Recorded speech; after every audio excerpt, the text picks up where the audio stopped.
त्रिलोकी का भ्रमण करते हैं। वही नारद जी ने सनत कुमार से प्रश्न किया कि भगवान सुख के लिए मनुष्य ने क्या करना चाहिए। सनत कुमारों ने कहा सुख के लिए भागवत जी कथा का श्रवण करना चाहिए, भक्ति ज्ञान द्वारा के कष्ट को दूर किया। वही नारद जी की कामना से अगर नारद जी सनत कुमार के पास जाते नहीं तो भक्ति ज्ञान वैराग्य के कष्ट को दूर होते नहीं। सुंदर नारद जी ने आज भगवान के स्मरण करके आगे जीवन यापन करने लगे। महाराज आगे जाकर शुद्धदेव जी महाराज बड़े राजा परीक्षित का जन्म होने के बाद श्रृंगी ऋषि के यहाँ पे गए, जल की कामना से याचक बन के गए। जल नहीं मिला तो मरा हुआ सर्प गले में डाल दिया। शमीक ऋषि आए, शमीक ऋषि ने सर्प हाथ में जल लिया और कह दी जिसे मेरे पिताजी गले में सर्प डाला है उसे आज से ठीक साथ से उसको गोविंदाय नमो नमः हो जाए, ऐसा जल छिड़क दिया। राजा परीक्षित शुद्धदेव जी के पास में आते हैं और शुद्धदेव जी के पास जब आते हैं शुद्धदेव जी से कहते हैं शुद्धदेव जी ऐसा कोई प्रयोजन करो, आयोजन करो जिससे ये 7 दिन का समय जो मेरा है ना, आज तक तो मेरा पूरा समय जीवन यापन जो मैंने किया परिवार में पूरा समय देकर खराब कर दिया है।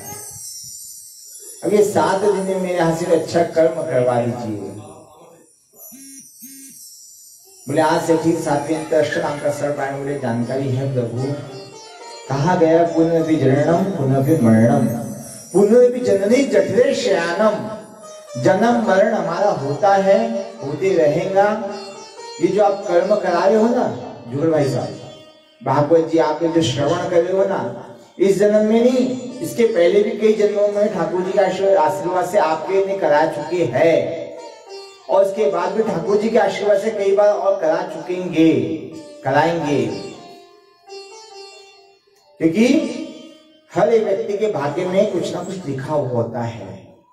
किसी को परिवार का सुख देने का, किसी को परिवार का दुख देने का, किसी को परिवार का कामना का, किसी को परिवार का धन का, किसी को पितरों के मोक्ष का। आपके भाग्य में ठाकुर जी ने पितरों के मोक्ष के लिए भावना बनाई और पितृ मोक्ष के लिए भावना जैसे आपको मिली, उसने भावनाओं का आपको मन में उथल पुथल के आपके मन में आया, आपने भागवत जी कराने का संकल्प लिया और जैसी भागवत जी का संकल्प लिया ठाकुर जी देखो वो आपके कार्य में आपके साथ चल रहे हैं। संकल्प तो आपने अकेले नहीं लिया, आपकी धर्म की पत्नी धर्म पत्नी ने सहयोग दिया, बच्चे परिवार कुटुंब परिवार समाज आज मंचिलिया नगर वासी सभी लोगों ने आपको सहयोग दिया। लेकिन वो कब ठाकुर जी आपके साथ में है तब। अगर परमात्मा हमारे साथ में है ना तो सब प्रकार के सुख है और परमात्मा साथ में नहीं है तो सुख में भी दुख है। महाराज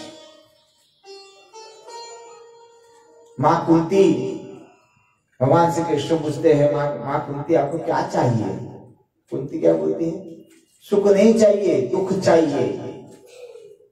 बोले सुख में प्रभु आपको भूल जाऊंगी, दुख रहेगा तो थोड़ा बहुत जब पालना तो कर लूंगी, पाठ तो कर लूंगी, किसी ना किसी भावना से आपको याद तो कर लूंगी। तो प्रभु देना है तो दुख दीजिए। झोली फैले मां कुंती ने परमात्मा के सामने और झोली में दुख मांगा। बाद भीष्म पितामह 56 दिन से सैया पर पड़े रहे, एक एक शरीर से रक्त का कण गिरते गया, लेकिन इच्छा मृत्यु का वरदान था भीष्म पितामह को। भीष्म पितामह इच्छा जब तक पूर्ण उनकी होंगी तब मृत्यु आएंगे नहीं तो उनको उच्च करेंगी नहीं, ऐसा वरदान था। गॉड गिफ्ट होता है ना, वो था उनके साथ। भीष्म पितामह 56 दिन तक से सैया में पड़े रहे।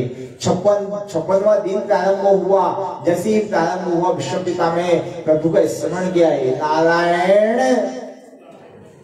हे नारायण। जैसे भीष्म पितामह स्मरण करते हैं, नारायण तेरो ही आधार रे, भजो मन राधे गोविंदा। नारायण तेरो ही आधार रे, भजो मन राधे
जैसी ही विश्व पितामह नारायण तेरो ही आधार है भजो मैंने राधे गोविंद के स्मरण किया, ठाकुर जी प्रत्यक्ष एवं ही विश्व पितामह के सामने खड़े हो गए।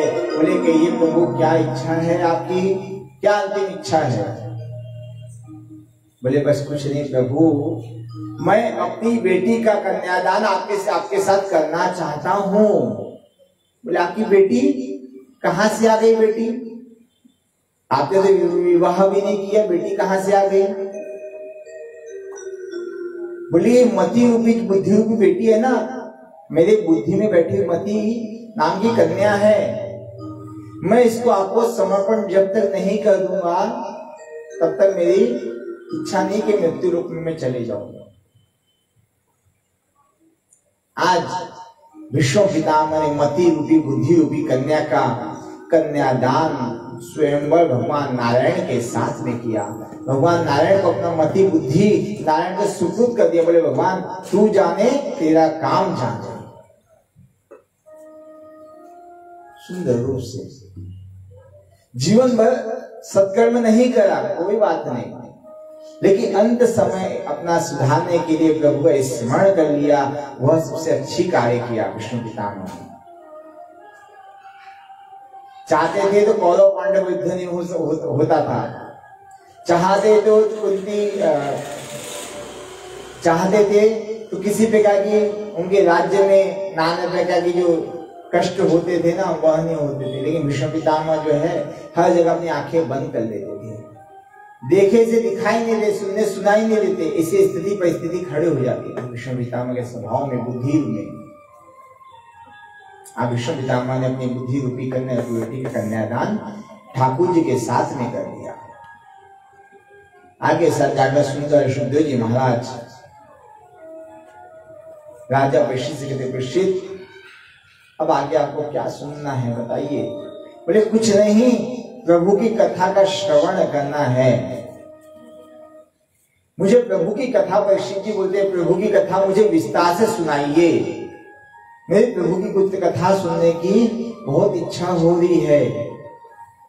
आदरणीय सुखदेव जी महाराज के राजा परीक्षित यदा तु राजस्वाम साधूनां पुरुषां धर्मणं। प्रिय राजन,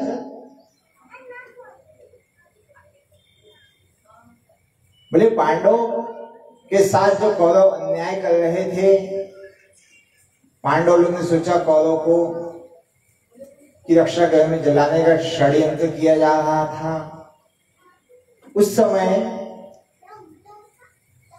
कौरवों के पिता धृतराष्ट्र के सामने विदुर जी महाराज जाकर बैठते हैं। विदुर जी महाराज जाकर बैठे और बैठकर कहा एक मंत्री होने के नाते नहीं, एक परिवार का सदस्य होने के नाते नहीं, एक सखा होने के नाते नहीं, एक नालमर आपके जनता के नाते, जनता का सेवक के नाते आपसे एक याचना करना चाहता हूं, एक विनती करना चाहता हूं। बोले क्या? विदुर जी ने कहा बोले भगवान आप जो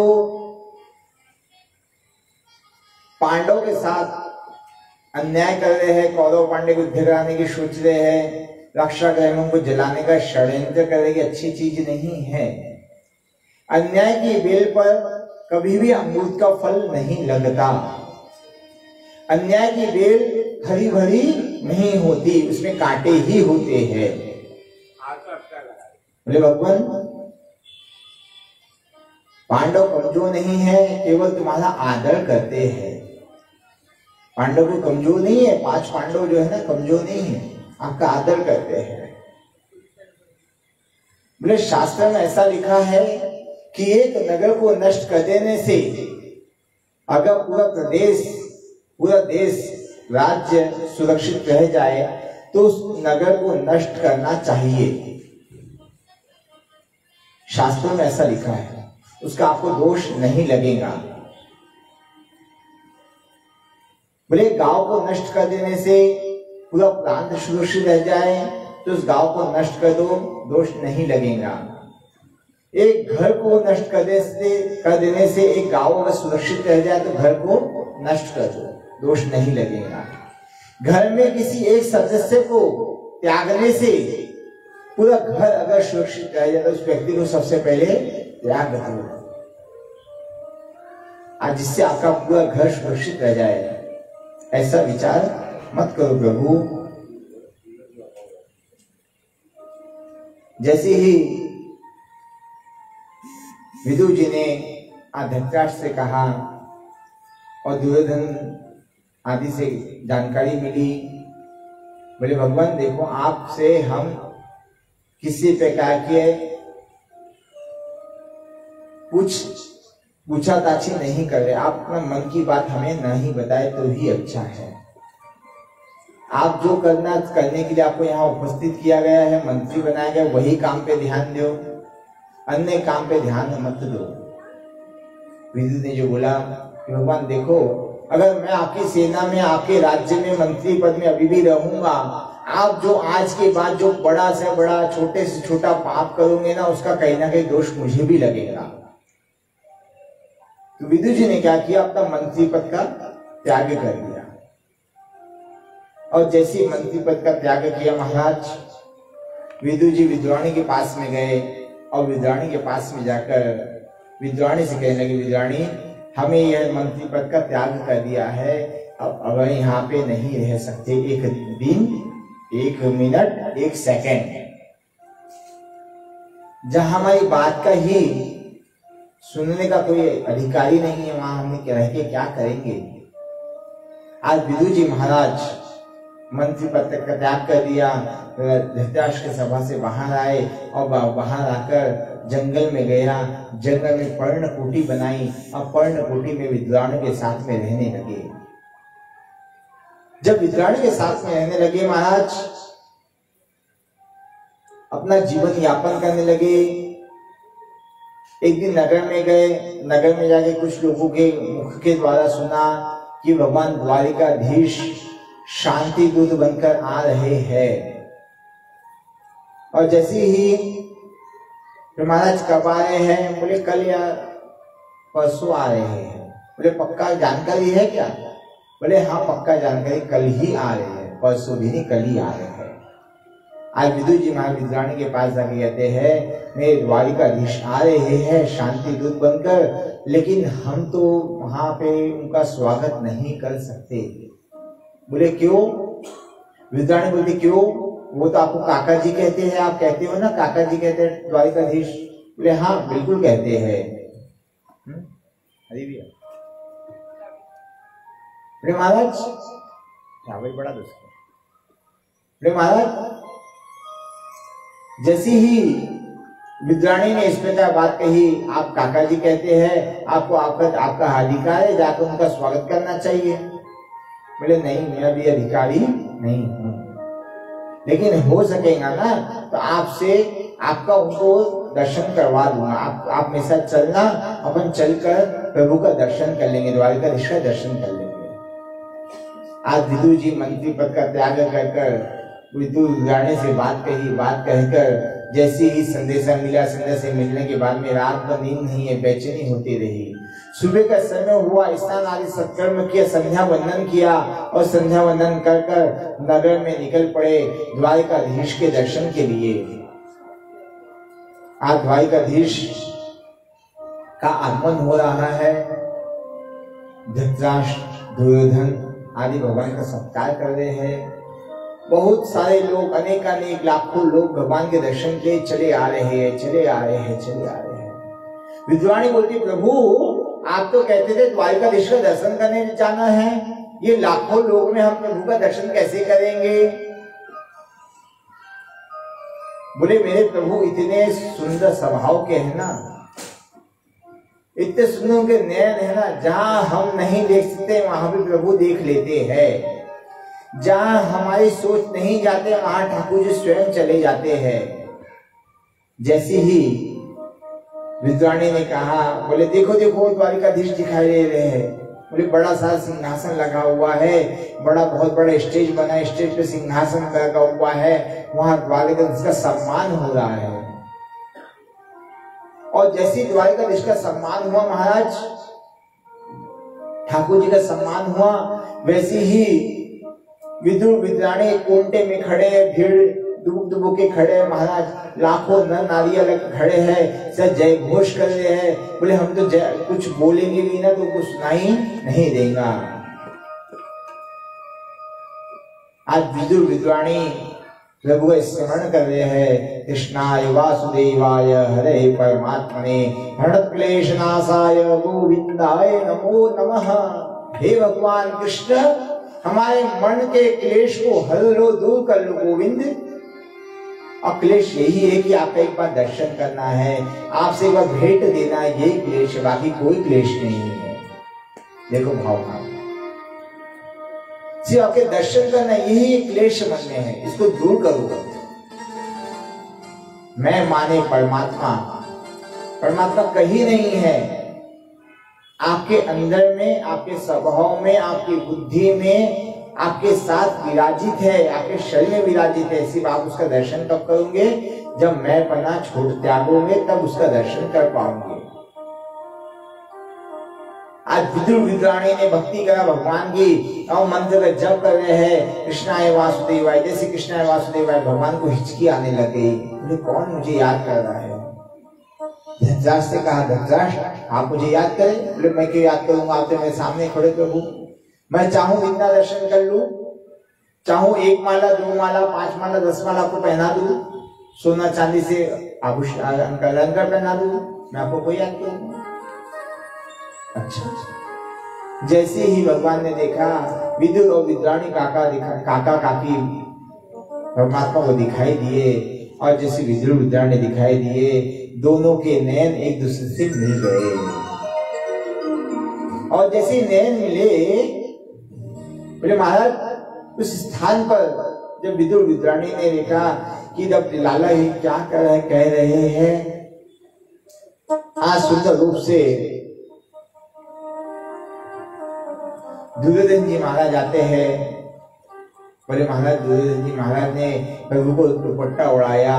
बोले महाराज दुर्योधन, मैंने आपको कभी दुर्योधन नहीं कहा है और न समझा है, नाम आपका दुर्योधन है, लेकिन मैंने आपको मन में स्वभाव में सुयोधन नाम से जानता है। मेरा मन आपको सुयोधन कहता है, सुंदर धन हो आप। अरे दुर्योधन देखो, आप कौरव पांडव के साथ युद्ध आदि करने के लिए सोच रहे हो ना, अच्छी चीज नहीं है। बोले क्यों?